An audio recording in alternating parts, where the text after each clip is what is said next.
Our Vision 2030 is all of us, not Mbingas. VP Chiwenga at the burial of national hero Justice Mupamanga earlier today. Zalamira mashoko anonoka kunzi aiwa general panguva inoi kutaura mashoko ashamisa vanhu anyatso kuonekwa kuti aiwa aya ari directed kuna vakomana vari kuluta vakomana naWicknell Chivayo. Panguva inoi tiona general achimisa the 2030 agenda iri kuonekwa kunzi aiwa inoda ngokupusha mukusmugglwa kwemaresources. Ndotibva subscribe like or on the bell icon.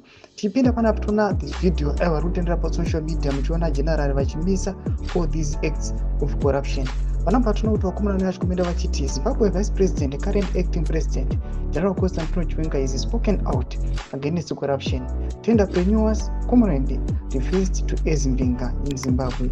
He said the original principle for Zimbabwe were based on equal opportunities for all, not just for those who, he claimed, are growing big tummies through corruption and looting.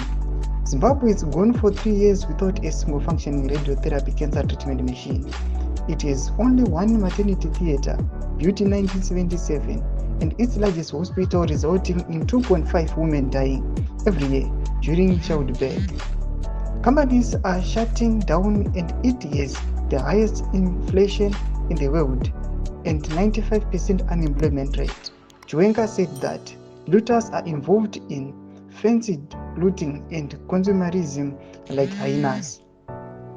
Ndo mashoko anobuda panapa tiri kuona kuti aiwa general panguva inoi vazviramba vajamuka vazonyatsobuda pachena maziratidza kuti havasi kutya zviri kuitwa nevakomana vari kuuya vachiluta vachiuya vachidhisha out mamotor vehicles and the likes.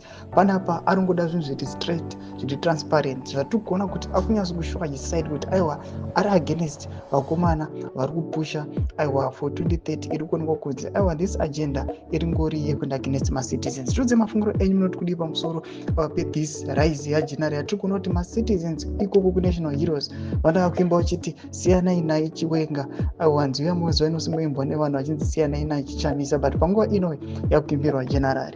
Tudze mafungiro enyu munoti kudii pamusoro pechitiko ichi. Nyangome section yedu, so subscribe or like, don't on the bell icon.